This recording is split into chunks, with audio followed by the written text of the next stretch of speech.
살아계신 하나님 감사합니다. 오늘도 우리를 통일선교 화요기도의 자리에 나오게 하셨사오니 이 자리를 통하여 하나님이 부르신 복음의 사명의 자리를 감당케 하여 주시옵시고 복음을 증거하는 자로 또 복음을 선포하는 자로 아버지 살아갈 수 있도록 우리를 붙들어 주시옵소서. 오늘도 주님 앞에 우리가 나아가 믿음으로 고백합니다. 또 말씀을 듣기를 소망합니다. 말씀을 붙잡고 기도하려고 합니다. 하나님 우리에게 지혜를 주시고 능력을 주시고 성령으로 충만케 하여 주심으로 말미암아 아버지 말씀에 깨달아지게 하여 주시고 오직 아버지의 뜻대로 기도하는 온전한 기도의 자리가 될 수 있도록 주여 인도하여 주시옵소서. 아버지 이제를 향해서 나오고 있는 모든 발걸음들을 안전하게 지켜주시고 아버지께서 함께하여 주시길 소망하며 예수님의 이름으로 기도하옵나이다. 아멘. 할렐루야. 오늘 하나님 말씀 보겠습니다. 요한복음 8장 32절입니다. 요한복음 8장 32절 한 절인데요. 우리 다 같이 한 목소리로 읽겠습니다. 시작. 진리를 알지니 진리가 너희를 자유롭게 하리라. 아멘. 여러분 이 말씀 잘 아시는 말씀이죠. 요한복음 8장 말씀인데요. 오늘 이 말씀을 중심으로 해서 함께 또 은혜를 나누려고 합니다. 우리는 지난 몇 주간 동안 복음과 통일이라는 주제를 가지고 함께 말씀을 나눠왔는데요. 통일은 단순한 어떤 정치적인 합의가 아니라 십자가의 화목으로 이루어져야 되며 또 우리 각자가 그 일을 위한 그리스도의 대사로 부름받았음을 우리가 말씀을 통해서 확인하였습니다. 그리고 지난주에는 호세아 4장 6절 말씀을 중심으로 해서 이 북한의 현실이 단순한 어떤 경제적 빈곤이나 정치적 억압이 아니라 하나님을 알지 못함으로 말미암은 그런 영적 무지에서 비롯된 것임을 우리가 확인했습니다. 그래서 내 백성이 지식이 없으므로 망하는도다라는 말씀처럼 북한은 하나님을 알 수 없는 상태에 놓여 있고 진리로부터 단절된 땅임을 우리가 확인했습니다. 그래서 오늘은 이제 이러한 흐름을 따라서 네 번째 설교로서 한 걸음 더 나아가면서 생각해 볼 건데요. 그렇다면 복음은 구체적으로 어떻게 북한을 회복시킬 수 있을까 하는 것입니다. 어떻게 그 진리가 이 민족을 자유롭게 할 수 있을까 하는 것이죠. 오늘 우리가 함께 나눌 말씀 요한복음 8장 32절은 예수님께서 직접 하신 말씀입니다. 근데 그 어떤 시대보다 지금 이 시대에 그리고 북한이라는 땅에 대해서 말씀하시는 하나님의 음성으로 듣기를 소망합니다. 진리를 알지니 진리가 너희를 자유케 하리라 그랬어요. 이 짧은 구절 속에는 이 한 민족을 다시 살릴 수 있는 놀라운 복음의 능력이 담겨져 있습니다. 진리를 아는 것이 곧 자유로 이어진다라고 하는 이 말씀은 죄와 거짓 또 억압 가운데 있는 이들에게 가장 필요한 메시지라고 생각합니다. 북한은 왜 여전히 억압 속에 있을까요? 그곳에는 왜 자유가 없을까요? 오늘 성경은 그 해답을 바로 진리의 부재, 곧 복음의 부재에 있다 이렇게 말씀하고 있는 것입니다.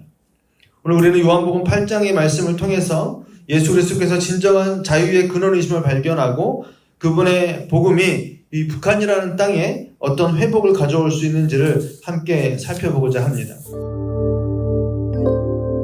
요한복음은요, 우리가 잘 알다시피 사복음서 중에서도 조금 독특한 구조와 메시지를 가지고 있습니다. 여러분 잘 알다시피 마태, 마가, 누가는 예수님의 생애와 또 공생애의 어떤 사건들을 주로 다루면서 십자가와 부활 사건을 중심으로 그 시간 순서대로 쭉 이야기를 풀어가고 있다라면 요한복음은 예수님이 누구신지를 신학적으로 깊이 있게 드러내는 데 초점을 맞추고 있다라고 할 수 있습니다.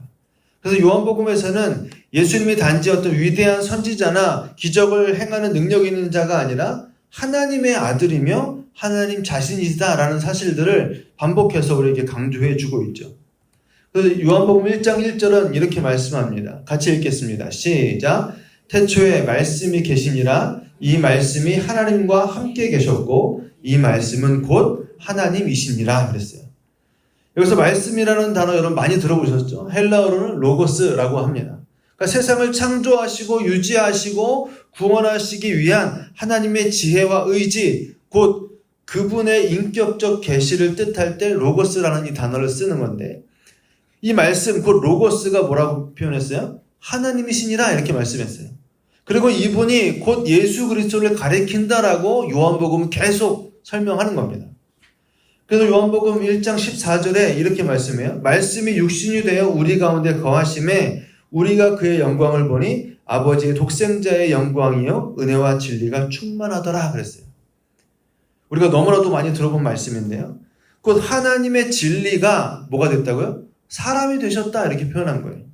그러니까 하나님께서 어떤 추상적인 원리나 철학으로 우리를 구원하신 게 아니라 한 인간의 몸으로 오셔서 직접 말씀하시고 눈으로 볼 수 있도록 손으로 만질 수 있도록 우리 가운데 거하셨다라는 거예요. 이것이 바로 요한복음 전체의 메시지를 꿰뚫는 핵심입니다. 오늘 특별히 8장의 내용을 조금 살펴보면 예수님은 자신을 믿는 유대인들에게 이렇게 말씀하고 계신 거예요. 31절 32절인데 같이 읽겠습니다. 시작. 그러므로 예수께서 자기를 믿은 유대인들에게 이르시되 너희가 내 말에 거하면 참으로 내 제자가 되고 진리를 알지니 진리가 너희를 자유롭게 하리라 이렇게 말씀하세요. 오늘 제가 본문으로 선택한 32절이 앞에 이런 내용이 붙어 있는 거죠. 근데 여기서 예수님이 말씀하시는 진리는 단순한 지식이나 정보가 아니라 예수님의 인격과 가르침, 곧 그분 자신이라고 지금 말씀하시면서 진리를 알지니라고 지금 표현하고 있는데 이 표현은 뭡니까? 진리가 누구예요? 예수님이잖아요. 그러니까 이렇게 표현할 수 있는 거죠. 예수님을 알지니 예수님이 너희를 자유롭게 하리라 이렇게 말씀하시는 거예요. 그런데 지금 예수님은 뭐라고 한 가지 더 강조하고 있느냐 하면 너희가 뭐예요? 내 말에 거하면 이렇게 말씀하셨어요. 즉 진리를 아는 것은 자유를 누리는 삶은 예수님의 말씀에 거하며 사는 삶에서 시작된다 이렇게 말씀하고 있는 거죠. 이것이 굉장히 중요한 부분인데 우리는 대부분 자유라고 생각하면 뭐라고 생각하기 쉽습니까? 내 마음대로 하는 것, 내 마음대로 사는 것 이렇게 착각하기 쉽기 때문입니다. 근데 예수님이 말씀하신 진짜 자유는 뭐냐 하면 아무런 제약이 없는 상태, 뭐든 내 마음대로 할 수 있는 상태가 아니라 올바른 질서 안에서 주어지는 은혜임을 믿으시길 바랍니다. 이게 굉장히 중요한 거예요. 여러분 물고기는 어디 있을 때 가장 자유롭습니까? 물에 있을 때 가장 자유로워요. 그래서 아무리 큰 물고기도 무트로 나오면 어떻게 됩니까? 죽음의 위험을 맞이할 수밖에 없는 거죠. 그것은 자유가 아니라 죽음에 이르는 길이라는 거예요. 우리도 마찬가지라는 거예요. 하나님의 진리 안에 있을 때 우리는 비로소 영혼의 호흡을 하며 살아갈 수 있는 존재다라는 거죠. 그런데 나아가서 예수님은 여기서 끝나지 아니하고 자유란 죄의 노예 상태에서 해방되는 것이다 라고 표현합니다. 8장 34절인데요. 같이 읽습니다. 시작. 예수께서 대답하시되 진실로 진실로 너희에게 이르노니 죄를 범하는 자마다 죄의 종이라 이렇게 말씀하세요. 그러니까 아무리 자유롭게 살고 싶어도 죄의 본성 아래에 있으면 우리는 결코 자유롭지 않다 이렇게 말씀하시는 거죠. 탐욕과 비교, 정욕과 분노, 자기 중심성에 끌려다니는 삶은 참 자유가 아니다 이렇게 말씀하시는 거예요. 그러면서 36절에 이렇게 말씀합니다. 그러므로 아들이 너희를 자유롭게 하면 너희가 참으로 자유로우리라 이렇게 말씀하시죠. 예수님이 우리를 자유롭게 하십니다.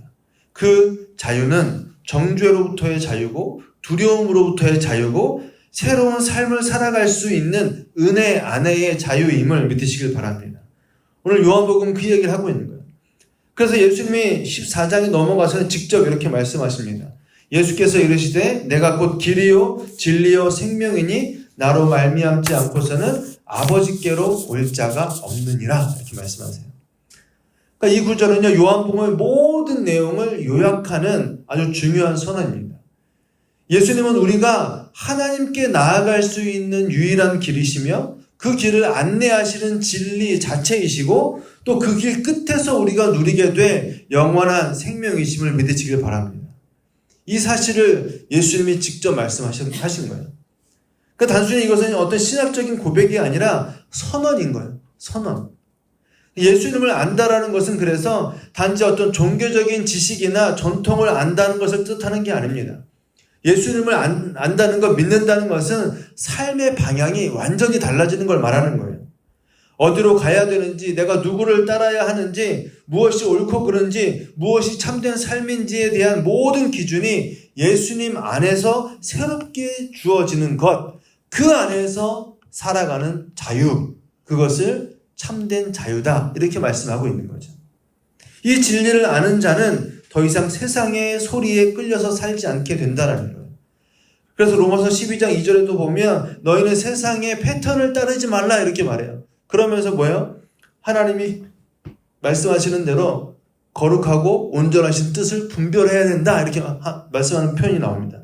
그러니까 내 감정과 내 기준에 이끌리지 아니하고 말씀에 근거하고 예수님을 따를 때 우리는 흔들리지 않는 진리 위에서 참된 자유의 삶을 살아갈 수 있게 됨을 믿으시길 바랍니다. 그래서 사도 바울은 갈라디아서 5장에서 이렇게 말씀해요. 같이 읽을게요. 그리스도께서 우리를 자유롭게 하려고 자유를 주셨으니 그러므로 굳건하게 서서 다시는 종의 멍에를 매지 말라 그랬어요. 예수님이 이 종의 멍에에서부터 우리를 자유롭게 하셨기 때문에 더 이상 우리는 그것을 다시 맬 필요가 없다. 그것을 매려고 하지 말아라 이렇게 말씀하는 거죠. 예수님 안에서의 이 자유는 내 욕망을 따라서 사는 삶이 아니라 진리 안에서 내 존재의 목적을 회복하는 삶임을 기억하시길 바랍니다. 그러니까 하나님의 자녀로서의 기쁨을 가지고 그 하나님을 섬기고 또 이웃을 사랑하며 살아가는 그러한 삶이 진짜 자유의 삶인 것을 믿으시길 바랍니다. 그러므로 우리가 예수님을 알 때 누리게 되는 이 자유는요, 단지 어떤 정치적인 억압이나 어떤 정치적인 어떤 해방이나 제도적인 변화뿐만 아니라 우리 개인의 영적인 어떤 마음의 해방, 또 죄로부터의 해방, 그리고 그것으로 말미암아서 하나님께로 나아갈 수 있는 자유인 것을 믿으시길 바라요. 그래서 우리는 하나님께로 나아갈 담력을 얻었다라고 성경을 말씀하는 거예요. 그렇다면 왜 북한은 자유롭지 못할까? 우리는 생각해 봐야 되는 거죠. 표면적으로는 우리가 잘 알다시피 정치 체제가 억압적이기 때문입니다. 그런데 본질적으로는 성경이 지금 뭐라고 말씀하고 있느냐 하면 진리 되신 예수 그리스도를 알지 못하기 때문에 그들은 자유의 상태에 있지 않다 이렇게 말씀하시는 거예요. 북한은 지금 진리를 알지 못하는 땅입니다. 단지 성경이 없기 때문이 아니라 예수님이 누구신지를 알 수 없도록 철저하게 막혀있는 체제 속에 살고 있기 때문이다라는 거예요. 북한은 복음을 차단하기 위해서 수많은 법과 제도를 만들었어요. 우리가 지난주에도 잠깐 살펴봤죠. 또는 성경을 소지하거나 예배를 드리는 사람은 정치범 수용소에 여전히 끌려갑니다. 자녀가 부모의 기도 소리를 듣고 선생님에게 보고하면 온 가족이 처형당하거나 또는 강제 노동에 처해지기도 한다라는 것이 우리가 익히 들어서 알고 있는 내용들이에요. 탈북하신 분들의 간증 내용들을 쭉 들어보면 이런 내용들이 있습니다. 어떤 탈북 여성분은 이렇게 증언했어요. 나는 어릴 적 교회를 한 번도 본 적이 없었고 예수님의 이름조차 들어본 적이 없었습니다. 그러다 중국에 나갔다가 한 교회에서 복음을 처음 들었는데 그 말씀이 내 마음을 찔렀고 나는 하나님 앞에 처음으로 울면서 기도했습니다. 그러니까 그가 복음을 듣고 뭐가 된 거예요? 하나님을 만난 거죠. 그리고 거기서 기도했다는 거예요. 또 다른 탈북자는 이렇게 고백합니다. 어머니가 밤마다 무릎 꿇고 속삭이며 기도하시는 소리를 듣고 자랐습니다. 나중에야 그것이 예수님을 향한 기도였다는 것을 알았고 어머니는 결국 그 일로 체포되어 수용소로 끌려가셨습니다. 이런 일이 여전히 지금 저 북녘 땅에서는 일어나고 있다는 거죠. 이처럼 북한은 단지 복음을 모르는 것이 아니라 복음을 알고 믿는 것 자체가 뭐예요? 목숨을 걸어야 되는 일이 되어버린 땅이다라는 거죠. 우리는 이러한 현실을 단순히 정치적 억압이 아니라 오늘 성경이 말씀하시는 대로 진리의 부재로 인한 영적인 흑암의 상태다라는 것을 분명하게 보아야 된다는 거죠. 복음이 전해지지 않는 땅, 예수님의 이름조차 입 밖에 낼 수 없는 그곳은 진리 없이 살아가는 영혼들이 절규하고 있는 땅임을 여러분들 오늘 우리가 반드시 기억하시길 바랍니다. 그 땅은 지금 예수님의 이름조차 들을 수 없도록 만들어져 있어요. 그 진리를 알 수 없게 되었고 그 결과로 자유를 누릴 수 없는 땅이 되었다라는 것입니다. 요한복음은 바로 이러한 사람들을 향한 복음서예요. 예수님이 누구신지를 모르는 사람들, 그분의 말씀을 받지 않는 자들, 또 그러나 그들을 끝까지 부르시는 하나님의 사랑의 메시지가 담겨있는 책이 바로 요한복음이다라는 것입니다. 그래서 이 요한복음의 마지막 부분에서는 요한이 이렇게 기록하고 있습니다. 20장 31절 말씀인데요. 같이 읽겠습니다. 시작. 오직 이것을 기록함은 너희로 예수께서 하나님의 아들 그리스도이심을 믿게 하려 함이요 또 너희로 믿고 그 이름을 힘입어 생명을 얻게 하려 함이니라 그랬어요. 아멘. 예수를 믿는 자는 뭘 얻게 된다고요? 생명을 얻게 된다.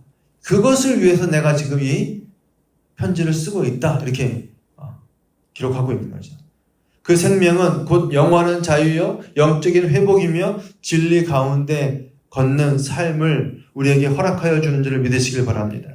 그러니 이 진리가 저 북한 땅에도 반드시 전해져야 된다라는 거예요.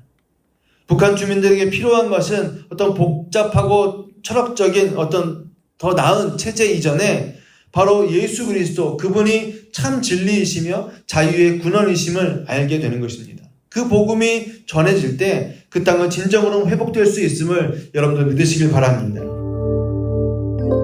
오늘 요한복음 8장은요. 예수님께서 직접 진리에 대해서 말씀하시는 가장 중요한 본문 중에 하나인데 이 장은 여러 개의 장면으로 구성되어 있지만 한 가지 핵심 주제를 향해서 지금 계속 나아가고 있는 겁니다. 그게 뭐냐 하면 누가 참된 하나님의 자녀인가? 누가 진짜 자유를 누릴 수 있는가? 이 질문에 대해서 계속 답해 가고 있는 거죠. 그러니까 이 8장의 시작은 가늠한 중에 잡혀온 그 여인을 끌고 유대 지도자들과 벌였던 논쟁으로 시작합니다. 그들은 율법을 빌미로 해서 이 여인을 정죄하려고 예수님 앞에 끌고 왔어요. 근데 예수님이 놀라운 방식으로 그들의 위선을 폭로하시면서 이렇게 말씀하시는 거죠. 7절 말씀에 그들이 묻기를 마지 아니하는지라 이에 일어나 이르시되 너희 중에 죄 없는 자가 먼저 돌로 치라 하시고 이렇게 말씀하세요. 이 장면은 단지 이 여인의 생명을 구원한 사건이 아니라 바리새인들과 서기관들, 그 당시의 종교 지도자들이 진리를 알지 못한 채 살아가고 있다는 사실을 드러내시는 장면이에요. 그래서 이후에 8장 12절에 가면 예수님이 또 이렇게 선언하시는데요. 예수께서 또 말씀하여 이르시되 나는 세상의 빛이니 나를 따르는 자는 어두움에 다니지 아니하고 생명의 빛을 얻으리라 이렇게 말씀하세요. 그러니까 이 말씀은 요한복음 1장에서 표현한 말씀과 연결되는 건데 예수님은 어두움 가운데 있는 세상에 참된 빛으로 오셨다라는 거죠. 그 빛은 많은 사람들에게 생명을 주는 빛이다 이렇게 지금 요한복음 설명해 가고 있습니다. 그런데 문제는 뭐냐 하면 많은 사람들이 그 빛을 거부했다라고 지금 말씀하고 있는 거예요. 그래서 8장 후반에 가면 갈수록 그 거부는 점점 강하게 드러납니다. 우리가 앞서서 살펴보았던 31절, 32절에서 진짜 제자는 누구라 그랬어요? 예수님의 말씀을 듣고 그 말씀 안에 머무르면서 그것에 순종하는 삶을 살아가는 자들이다 이렇게 말씀하셨어요. 근데 그러한 삶을 사는 자만이 진리를 알고 그 진리가 그들을 자유롭게 만들 것이다 이렇게 말씀했습니다. 그랬더니 그 말씀을 들은 유대인들이 곧바로 뭐라고 표현하느냐 하면 이렇게 말해요. 그들이 대답하되 우리가 아브라함의 자손이라 남의 종이 된 적이 없거늘 어찌하여 우리가 자유롭게 되리라 하느냐 이렇게 말합니다. 그러니까 지금 이 사람들은 어떤 생각을 가지고 있느냐 하면 우리는 나면서부터 유대인이고 아브라함의 후손이고 하나님의 선민이고 우리가 노예를 부리면 부렸지 종이 돼 본 적이 없는데 우리가 도대체 뭐로부터 자유를 얻어야 되느냐 이렇게 말하는 거예요. 율법도 가지고 있고 아브라함의 혈통이었으며 하나님의 백성이라는 그 정체성에 대해서 자부심이 있었던 사람들입니다. 그런데 예수님은 그들을 향해서 그들의 어떤 그 표면적인 그러한 신앙을 단호히 부정하시면서 이렇게 말씀하시는 거예요. 34절이에요. 같이 읽습니다. 시작. 예수께서 대답하시되 진실로 진실로 너희에게 이르노니 죄를 범하는 자마다 죄의 종이라 이렇게 말씀하세요. 그러니까 예수님의 이 말씀은 굉장히 도전적인 거죠. 예수님은 지금 자유가 없는 그 이유를 뭐라고 표현하고 계시냐면 너희들이 가지고 있는 어떤 외적인 상태, 어떤 정치적인 상태 그것이 아니라 너희들 내면 중심에서 일어나고 있는 그 일들 때문에 너희는 그 영적인 문제 때문에 너희는 뭐라는 거예요? 죄의 종의 모습으로 살고 있는 거다 이렇게 지적하시는 거예요. 그들 스스로는 자유롭다고 말하지만 사실은 죄에 묶여있는 존재다라는 겁니다. 율법을 지킨다고 생각했지만 실상은 하나님을 알지 못했고 예수 그리스도를 거부함으로써 사탄의 자녀로 살아가고 있다 이렇게 말씀하시는 거예요. 그래서 44절에 가면 이렇게 표현합니다. 같이 읽을게요. 시작. 너희는 너희 아비 마귀에게서 났으니 너희 아비의 욕심대로 너희도 행하고자 하느니라. 그는 처음부터 살인한 자요 진리가 그 속에 없으므로 진리에 서지 못하고 거짓을 말할 때마다 제 것으로 말하나니 이는 그가 거짓말쟁이요 거짓의 아비가 되었습니다. 이 말씀은 당시 유대인들에게 굉장히 충격적이었을 겁니다. 자신들은 하나님의 선민이라고 생각하고 있었고 율법도 가지고 있었고 아브라함의 후손으로서 흠결이 없는 자들이라고 생각했는데 지금 예수님은 뭐라고 말씀해요? 너희는 뭐래요? 마귀에게서 났다 이렇게 표현했어요. 자신들은 하나님의 자녀라고 생각하고 살아왔는데 예수님은 그들이 진리를 거부하는 한 너희들은 뭐라는 거예요? 사탄의 자녀다, 마귀의 자녀다 이렇게 말씀하세요. 저와 여러분들이 신앙생활한다고 열심히 살았는데 하나님이 우리의 중심을 보시고 너희는 사탄의 자녀다 이렇게 말씀하시면 여러분 충격받지 않으시겠어요? 유대인들이 지금 그 충격에 휩싸여 있는 겁니다. 도대체 왜 이렇게까지 말씀하셨을까? 여러분 그 이유는 분명합니다. 지금 하나님이 말씀하시는 성경이 우리에게 알려주는 진리라고 하는 것은 단순한 어떤 정보나 종교적 지식이 아니라 사람의 본질을 바꾸는 능력이기 때문에 그래요. 그래서 이 진리를 알면 사람의 본질이 바뀌어야 정상이라는 겁니다. 그런데 여전히 진리를 안다라고 말하면서도 본질이 바뀌지 않았다? 그건 뭐예요? 진리를 모른다라는 거죠. 그러니까 즉 예수님을 따르지 않는다라면 그 사람은 아무리 율법을 알고 종교적 배경을 가졌다 할지라도 죄의 종이고 참된 자유를 누릴 수 없다 이렇게 말씀하시는 겁니다. 이것은 오늘날 저와 여러분들에게도 동일하게 적용이 되는 것이고 이 원리는 저 북한 땅에도 그대로 적용이 된다는 거예요. 북한은 지금 스스로 뭐라고 생각합니까? 우리는 자주적이고 강대한 나라라고 선전합니다. 그들은 주체 사상이라고 하는 인간 중심의 이념을 내세우며 자신들이 자유롭고 위대한 민족이라고 가르칩니다. 그러나 오늘 성경의 관점에서 본다면 북한은 진리를 모른 채 살아가는 민족이고 곧 죄의 종으로서 영적인 억압 아래에 놓여 있는 상태다라는 거죠. 예수님께서 하신 이 말씀은 북한 주민들을 향한 애끓는 외침으로 오늘 우리가 들어야 될 줄로 믿습니다. 진리를 알지니 진리가 너희를 자유롭게 하리라 그랬어요. 여러분 진리를 알지 못하면 아무리 체제가 바뀌고 경제가 성장해도 사람은 여전히 내면의 종됨을 벗어날 수 없다는 것입니다. 그들을 진짜로 자유롭게 할 수 있는 유일한 길은 예수 그리스도를 아는 것, 곧 복음을 전하는 것임을 믿으시길 바랍니다. 복음은 단지 어떤 신앙의 선택지가 아닌 거예요. 복음은 인간 존재의 종속 상태를 바꾸는 영적인 해방의 열쇠임을 기억하시길 바랍니다. 그리고 그 진리가 저 북녘 땅에 전해질 때에 비로소 그들은 하나님의 자녀로서의 정체성을 회복하게 될 것을 믿으시길 바랍니다. 그렇다면 이 복음의 진리는 구체적으로 북한이라는 현실 속에서 어떻게 자유를 가져다 줄 수 있을까? 우리 생각해 봐야 되는 거죠. 오늘 우리가 먼저 기억해야 될 것은 뭐냐 하면 복음은요 단지 개인의 영혼을 변화시키고 구원하고 거기서 끝나지 않는다라고 성경은 계속 우리에게 말씀하고 있다라는 것이죠. 복음은 한 영혼을 구원할 뿐만 아니라 한 사회와 문화를 바꾸고 나아가서 한 민족 전체를 새롭게 하시는 하나님의 능력임을 믿으시길 바랍니다.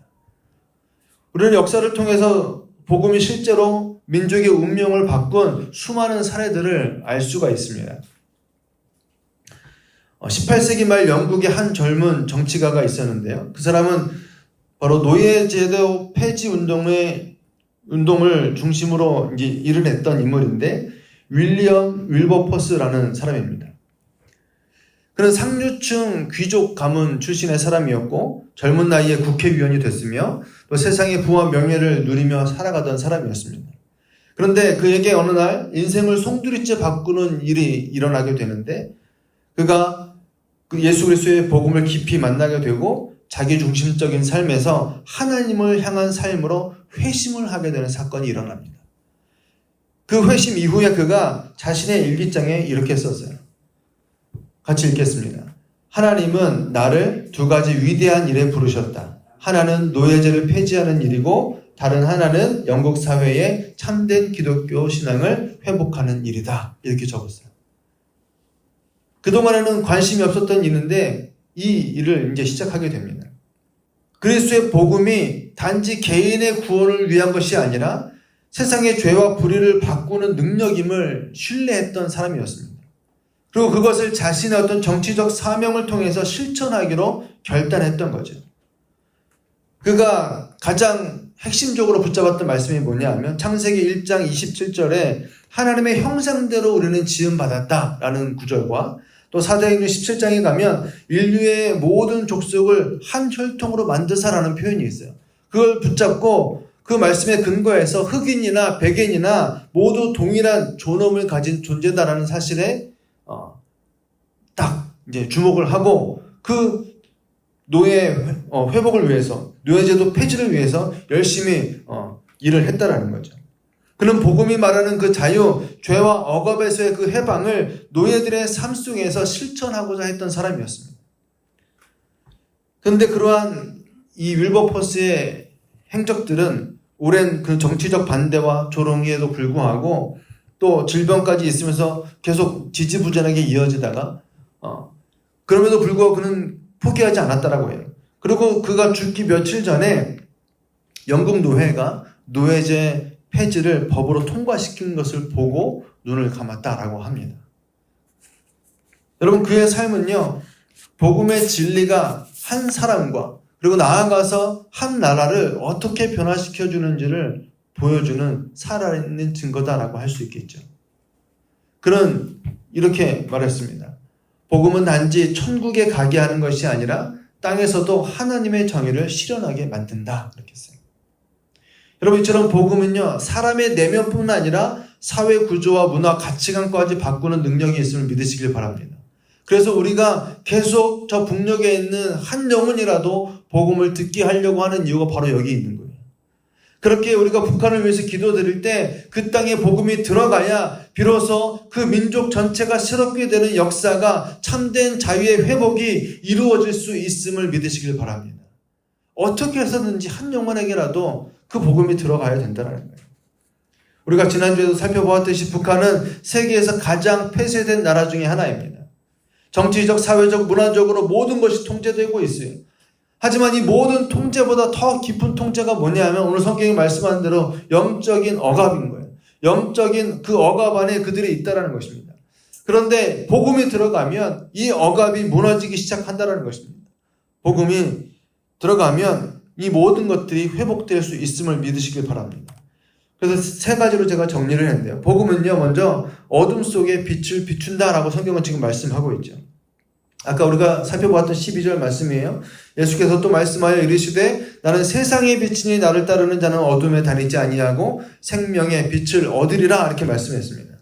그러니까 복음은 지금 이 진리의 빛이 차단된 나라다 이렇게 보면 좋겠습니다. 성경은 불법이고 예수님의 이름은 철저히 검열당하고 있으며 하나님 대신 인간을 신격화하는 주체사상 체제가 자리를 잡고 있어요. 그러니까 하나님의 말씀이 없는, 예수님이 없는 이 체제는 어둠 그 자체라는 거죠. 거짓된 사상과 억압된 정보들, 또 강요된 신념이 지배하는 것입니다. 하지만 예수님은 바로 이 어둠을 뚫고 오시는 빛이심을 믿으시길 바랍니다.